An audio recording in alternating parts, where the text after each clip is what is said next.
Hello class 9. Today's topic is uniform and non-uniform magnetic field lines.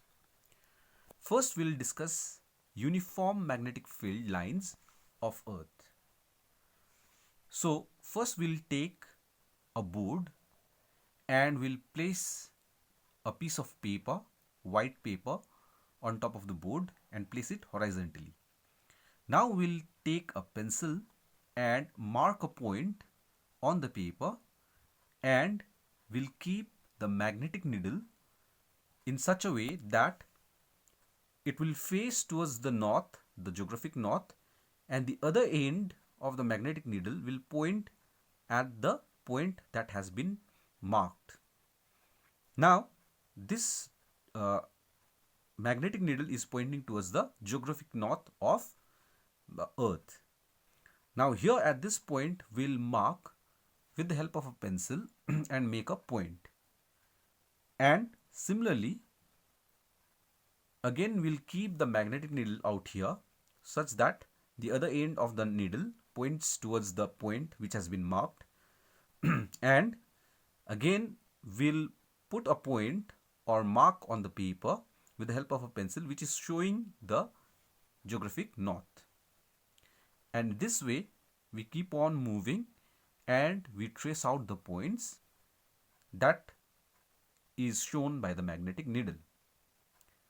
Now let's take another point and similarly we mark the points as we have done earlier, and hence we'll get a series of dots. We repeat the same experiment again and again, then we'll keep getting the points in this way.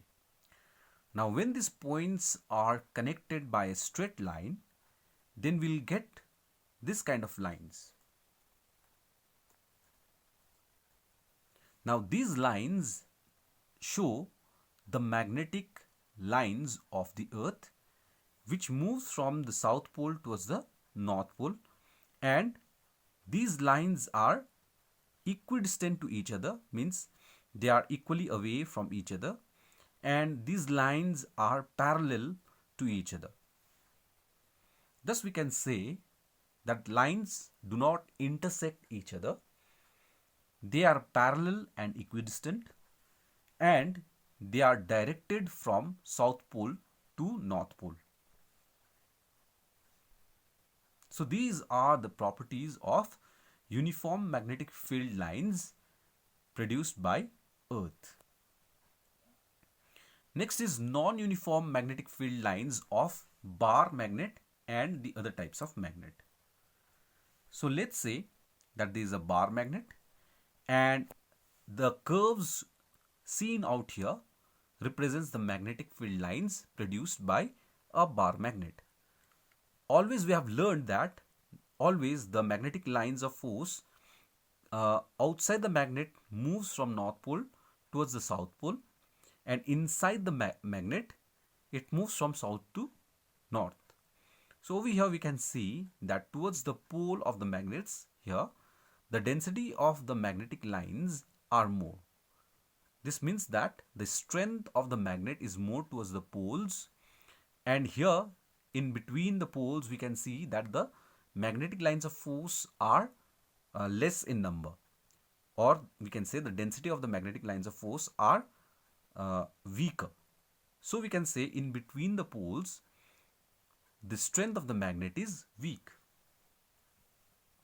Similarly, for a horseshoe magnet, we can see that the lines of force are coming out of the North Pole, moving towards the South Pole. So here we see the pattern where the magnetic lines of force moving from the North Pole to South Pole in various curves. So this is again a non-uniform magnetic field lines of a horseshoe magnet. Now let's see how the two magnets with the opposite poles form the magnetic lines of force. So these are the two magnets, one with the North Pole and the other with the South Pole.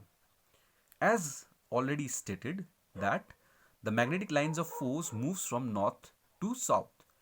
Now it is easier for the magnetic lines of force to move from north pole to south pole of the other magnet, and thus the lines will move from north to south of this magnet, and this is the reason why the two magnets will be attracted to each other, as the unlike poles or the two opposite poles will attract each other.